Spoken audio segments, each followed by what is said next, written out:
Hi friends, spicy kitchen ಚಾನಲ್ಗೆ ನಿಮ್ಮೆಲ್ರಿಗೂ ಸ್ವಾಗತ. ನೋಡಿ, ಇಡ್ಲಿ ಹತ್ತಿಯಷ್ಟು ಮೃದುವಾಗಿದೆ, ಸ್ಮೂತಾದ ಫ್ಲಫಿ ಇಡ್ಲಿ ಆಗಿದೆ. ಇದು ಮಲ್ಲಿಗೆ ಇಡ್ಲಿ ಥರ ಸೂಪರಾಗಿ ಬಂದಿದೆ. ಇದನ್ನು ಮಾಡೋದು ತುಂಬ ಸುಲಭ, ತುಂಬ ಈಸಿ. ನೋಡಿ ಎಷ್ಟು ಮೃದುವಾಗಿದೆ, ಸ್ಮೂತಾಗಿದೆ. ಬಾಯಲ್ಲಿಟ್ಟರೆ ಹಾಗೆ ಕರ್ಕೋಗುತ್ತೆ, ಆ ಥರ ಇದೆ ಇದು ಇಡ್ಲಿ ಮಾಡೋದು ತುಂಬ ವಿಧಾನದಲ್ಲಿ ಮಾಡ್ತಾರೆ. ಈ ವಿಧಾನದಲ್ಲಿ ಒಂದು ಸಾರಿ ಮಾಡಿ ನೋಡಿ, ತುಂಬಾ ಟೇಸ್ಟಿಯಾಗಿ ಮೃದುವಾಗಿ ಚೆನ್ನಾಗಿ ಬರುತ್ತೆ. ಓಕೆ, ಮಾಡೋದು ನೋಡೋಣ. ನೋಡಿ ಎಷ್ಟು ನೀಟಾಗೆ ಸಾಂಬಾರು ಚಟ್ನಿ ಜೊತೆ ತುಂಬ ಒಳ್ಳೆ ಕಾಂಬಿನೇಷನು.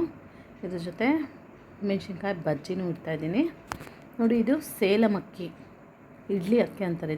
ಇದು ಗಿಡ್ದಾಗಿ ಪುಟ್ಟದಾಗಿರುತ್ತೆ ಇದು ಅಕ್ಕಿ. ಇದನ್ನು ಚೆನ್ನಾಗಿ 2 ರಿಂದ 3 ಸರಿ ಚೆನ್ನಾಗಿ ತೊಳ್ಕೊಂಡು ನೆನೆಸಿಡೋಣ. 3 ಕಪ್ಪು ಅಕ್ಕಿ ಹಾಕ್ತೆ.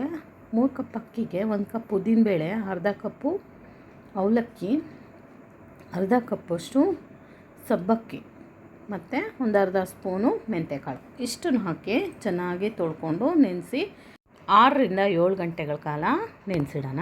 ಚೆನ್ನಾಗಿ ನೆನೆಸಿಟ್ಟು ಇದನ್ನು ರುಬ್ಕೋತಾ ಇದ್ದೀನಿ.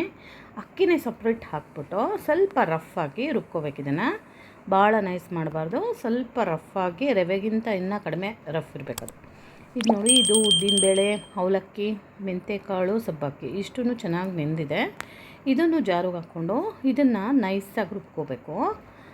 ಅಕ್ಕಿ ಮಾತ್ರ ಸ್ವಲ್ಪ ರಫಾಗಿ ರುಬ್ಕೋಬೇಕು. ಎರಡನ್ನೂ ಚೆನ್ನಾಗಿ ರುಬ್ಕೊಂಡು ತೆಕ್ಕೋತಾ ಇದ್ದೀನಿ. ತೆಕ್ಕೊಂಡು ಈ ಥರ ಕೈಯಿಂದ ಚೆನ್ನಾಗಿ ಸುಮಾರು ಒಂದು 2-3 ನಿಮಿಷ ಮಿಕ್ಸ್ ಮಾಡ್ಕೋಬೇಕು. ಇದನ್ನು ಈ ಥರ ಮಿಕ್ಸ್ ಮಾಡೋದ್ರಿಂದ ಇಡ್ಲಿ ಹಿಟ್ಟು ಉಬ್ಬಿ ಬರುತ್ತೆ. ಮತ್ತು ಈ ಥರ ಬೀಟರಲ್ಲಿ ಸುಮಾರು 5 ರಿಂದ 6 ನಿಮಿಷ ಚೆನ್ನಾಗಿ ಬೀಟ್ ಮಾಡ್ಕೋಬೇಕು. ಈ ಥರ ಬೀಟ್ ಮಾಡೋದ್ರಿಂದ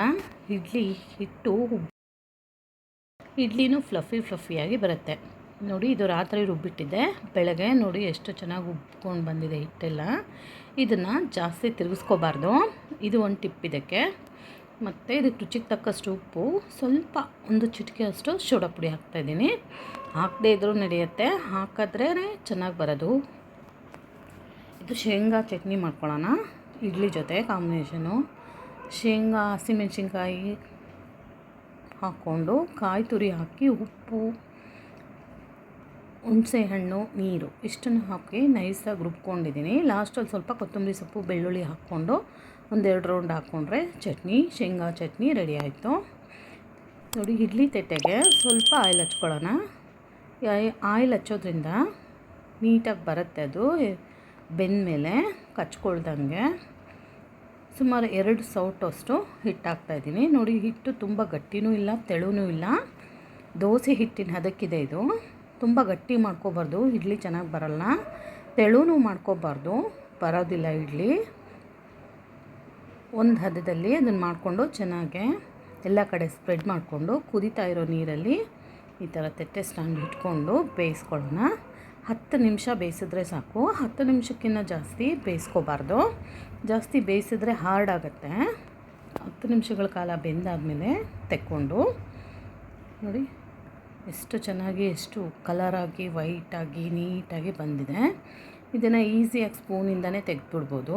ಸ್ಪೂನಿಂದ ಸೈಡ್ಸ್ ಎಲ್ಲ ಓಪನ್ ಮಾಡಿಕೊಂಡು ತೆಕ್ಕೊಂಡ್ರೆ ಬಂದುಬಿಡುತ್ತೆ ಇಡ್ಲಿ. ಮೃದುವಾದ ಇಡ್ಲಿ. ರವೆಯಿಂದ ಇಡ್ಲಿ ಮಾಡೋದನ್ನು ತೋರಿಸಿದ್ದೀನಿ ನಾನು, ನನ್ನ ವೀಡಿಯೋಸ್ ಚೆಕ್ ಮಾಡಿ.